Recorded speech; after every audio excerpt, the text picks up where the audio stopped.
जय हिंद साथियों। तो साथियों आपका CTET का जो एग्जाम कल यानी कि 13 जनवरी को होने वाला है, तो उसके लिए हमने CDP का एक मॉडल पेपर तैयार किया है जिसमें हमने 20 बहुत ही महत्वपूर्ण प्रश्नों को रखा है। ये प्रश्न साथियों आपके एग्जाम की दृष्टि से बहुत ही ज्यादा महत्वपूर्ण है और पिछली CTET की परीक्षाओं में बार बार पूछे जा रहे हैं। तो देखते हैं आप इन 20 प्रश्नों में से कितने प्रश्नों को सही सोल्व कर पाते हैं और अंत में हमें अपना स्कोर कमेंट में टाइप करके बताएं कि आपने 20 में से कितने प्रश्नों को सही सोल्व किया है। और जिन साथियों को इन क्वेश्चंस की PDF चाहिए वो हमारा टेलीग्राम चैनल ज्वाइन कर ले, उसका लिंक आपको नीचे डिस्क्रिप्शन में मिल जाएगा। और जिन साथियों ने अभी तक चैनल को सब्सक्राइब नहीं किया वो सभी साथी चैनल को सब्सक्राइब कर लें और साथ में घंटी बटन को भी दबा दें। तो साथियों शुरू करते हैं आज की क्लास और देखते हैं अपना पहला प्रश्न। तो हमारे CDP के मॉडल पेपर का पहला प्रश्न है, सीखने की प्रक्रिया में शिक्षक की भूमिका कैसी होनी चाहिए। ऑप्शन नंबर 1 देखेंगे, सुगमकर्ता की, अनुदेशनकर्ता की, प्रशिक्षक की या फिर नियंत्रणकर्ता की। तो क्वेश्चन नंबर 1 का सही आंसर किसके साथ जाएगा?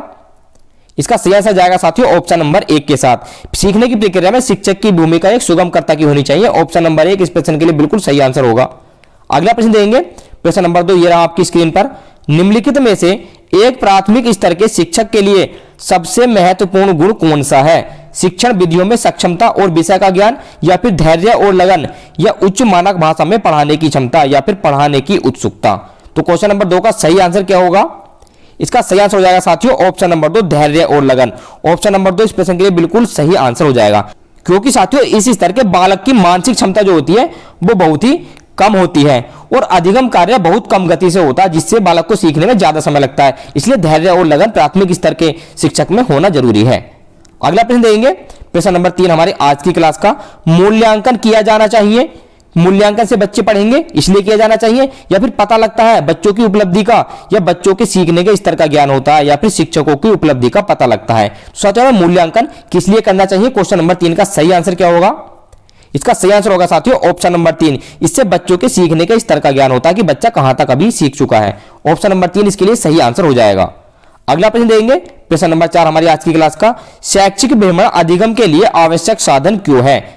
यह रटने की आदत का विकास करता है, पाठ्यचर्या समय पर पूर्ण होती है, यह कल्पना शक्ति का विकास करता है, या फिर भ्रमण के स्थान से प्राप्त ज्ञान स्थायी होता है। तो साथियों शैक्षिक भ्रमण अधिगम के लिए क्यों आवश्यक है? क्वेश्चन नंबर 4 का सही आंसर क्या होगा?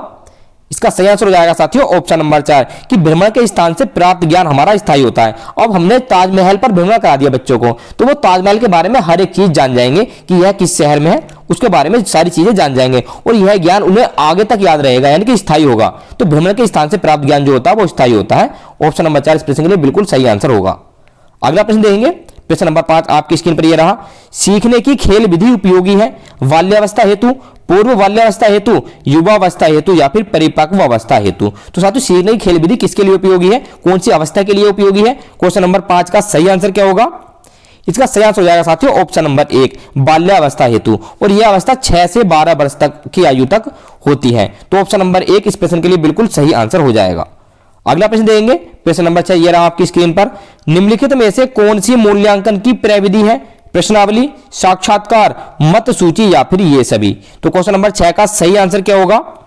इसका सही आंसर हो जाएगा साथियों ऑप्शन नंबर 4 ये सभी विधि मूल्यांकन की प्रविधि है। प्रश्नावली भी, साक्षात्कार भी और मत सूची भी। तो ऑप्शन नंबर 4 इस प्रश्न के लिए बिल्कुल सही आंसर होगा। अगला प्रश्न देखेंगे, अधिगम का शिक्षा में योगदान है व्यवहार परिवर्तन में, नवीन अनुभव प्राप्त करने में, समायोजन में, या फिर उपर्युक्त सभी में। तो क्वेश्चन नंबर 7 का सही आंसर क्या होगा? इसका सही आंसर होगा साथियों उपर्युक्त सभी। ऑप्शन नंबर 4 इस प्रश्न के लिए बिल्कुल सही आंसर होगा।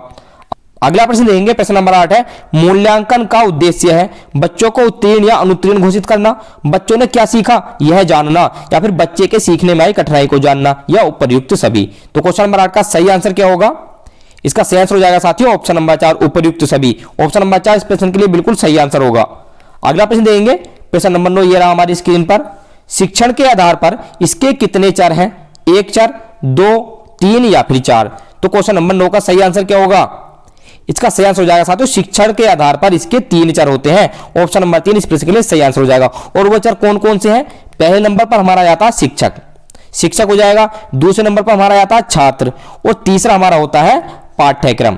तो हमारे शिक्षण के आधार पर 3 चर होते हैं, शिक्षक, छात्र और पाठ्यक्रम। अगला प्रश्न देंगे, प्रश्न नंबर 10 ये रहा आपकी स्क्रीन पर।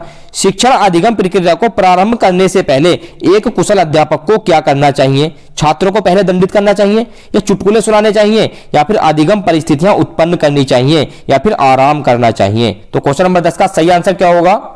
इसका सही आंसर हो जाएगा साथियों कि एक कुशल अध्यापक को सबसे पहले अधिगम परिस्थितियां उत्पन्न करनी चाहिए जिससे कि बच्चा सीखना शुरू कर दे। ऑप्शन नंबर 3 इसके लिए सही आंसर हो जाएगा।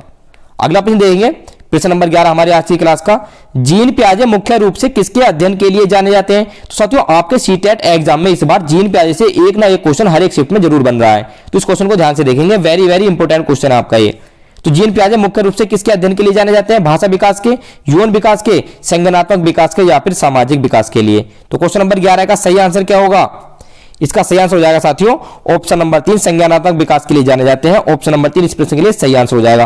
और इन्होंने संज्ञानात्मक विकास की 4 अवस्थाएं भी बताई हैं, तो वो भी आपको पढ़ लेनी है। अगला प्रश्न देखेंगे, प्रश्न नंबर 12 ये रहा आपकी स्क्रीन पर।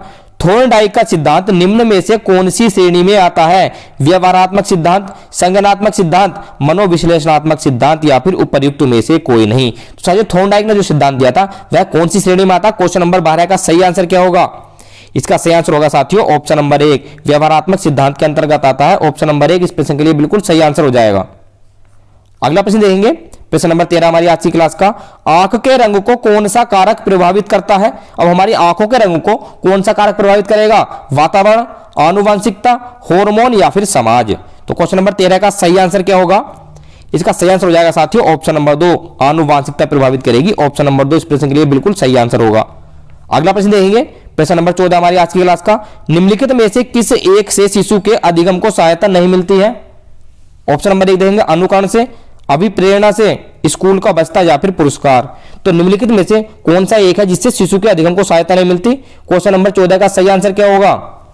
इसका सही आंसर होगा साथियों ऑप्शन नंबर 3, स्कूल का बस्ता। इससे अधिगम को कोई भी सहायता नहीं मिलती है। ऑप्शन नंबर 3 इस प्रश्न के लिए सही आंसर हो जाएगा। अगला प्रश्न देंगे, प्रश्न नंबर 15 हमारा, विकास शुरू होता है उत्तर बाल्यावस्था से, फिर पूर्व अवस्था से, शैशव अवस्था से या फिर पूर्व बाल्यावस्था से? तो क्वेश्चन नंबर 15 का सही आंसर क्या होगा साथियों? विकास कब शुरू होता है? इसका सही आंसर हो जाएगा ऑप्शन नंबर 2, प्रसव पूर्व अवस्था से शुरू हो जाता है। ऑप्शन नंबर 2 इस प्रश्न के लिए सही आंसर होगा। साथियों मनोवैज्ञानिक ने बताया कि प्रसव के 4 माह पहले से ही विकास शुरू हो जाता है और यह 3 चरणों में शुरू होता है। जो चरण है आपके कीटाणु मंच, भ्रूण अवस्था और भ्रूण चरण। तो 3 चरणों में प्रसव के 4 माह पहले से विकास शुरू हो जाता है। अगला प्रश्न देखेंगे, प्रश्न नंबर 16 ये रहा आपकी स्क्रीन पर, शिक्षार्थी वैयक्तिक भिन्नता प्रदर्शित करते हैं, अतः शिक्षक को क्या करना चाहिए? सीखने के विविध अनुभवों को उपलब्ध कराना चाहिए, कठोर अनुशासन सुनिश्चित करना चाहिए या फिर परीक्षाओं की संख्या बढ़ा देनी चाहिए या अधिगम की एक समान गति पर बल देना चाहिए? तो क्वेश्चन नंबर 16 का सही आंसर क्या होगा? इसका सही आंसर हो जाएगा साथियों ऑप्शन नंबर 1, सीखने के विविध अनुभवों को उपलब्ध कराना चाहिए जिससे कि बच्चा जल्दी से जल्दी और आसानी से सीख सके। तो ऑप्शन नंबर 1 इस प्रश्न के लिए बिल्कुल सही आंसर होगा। अगला प्रश्न देखेंगे, प्रश्न नंबर 17 आज की क्लास का, एक विद्यार्थी मेडिकल कॉलेज में दाखिला लेने के लिए कठिन परिश्रम करता है ताकि वह प्रवेश परीक्षा में उत्तीर्ण हो सके। यह विद्यार्थी किस रूप से अभिप्रेरित है? वैयक्तिक रूप से, आनुभविक रूप से, आंतरिक रूप से या फिर बाह्य रूप से? तो क्वेश्चन नंबर 17 का सही आंसर क्या होगा? इसका सही आंसर हो जाएगा साथियों वह आंतरिक रूप से अभिप्रेरित है। ऑप्शन नंबर 3 इस प्रश्न के लिए बिल्कुल सही आंसर होगा। अगला प्रश्न देखेंगे, प्रश्न नंबर 18 ये रहा आपकी स्क्रीन पर, जब 2 या 2 से अधिक व्यक्ति शारीरिक, मानसिक, संवेगात्मक तथा अन्य चीजों में एक दूसरे से भिन्न होते हैं तो उनमें पाई जाने वाली भिन्नता क्या कहलाएगी? शारीरिक विभिन्नता, व्यक्तिगत विभिन्नता, सामाजिक विभिन्नता या फिर सामुदायिक स्थिरता? तो क्वेश्चन नंबर 18 का सही आंसर क्या होगा? इसका सही आंसर हो जाएगा साथियों यह व्यक्तिगत विभिन्नता कहलाएगी। ऑप्शन नंबर 2 इस प्रश्न के लिए सही आंसर हो जाएगा। अगला प्रश्न देखेंगे, निम्न में से किस मनोवैज्ञानिक ने कहा कि व्यक्तिगत विभिन्नता के अंतर्गत संपूर्ण व्यक्तित्व का कोई भी ऐसा पहलू सम्मिलित हो सकता है जिसका माप किया जा सकता है? तो यह कथन किस मनोवैज्ञानिक के द्वारा कहा गया है? ऑप्शन नंबर 1 देखेंगे, थॉर्नडाइक के द्वारा, वुडवर्थ के द्वारा, स्किनर के द्वारा या फिर क्रो एंड क्रो के द्वारा? तो क्वेश्चन नंबर 19 का सही आंसर क्या होगा?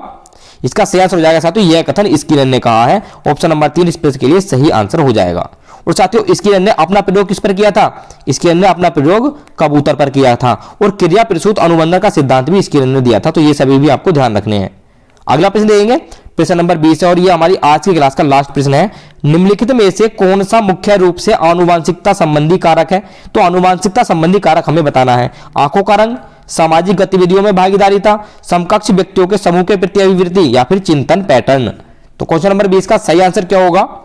इसका सही आंसर हो जाएगा साथियों ऑप्शन नंबर 1, आंखों का रंग आनुवांशिकता संबंधी कारक है। ऑप्शन नंबर 1 इस प्रश्न के लिए बिल्कुल सही आंसर होगा। तो साथियों ये थे हमारे आज की क्लास के 20 प्रश्न। तो आपने कितने प्रश्नों को सही किया? अपना उत्तर कमेंट में जरूर टाइप करें।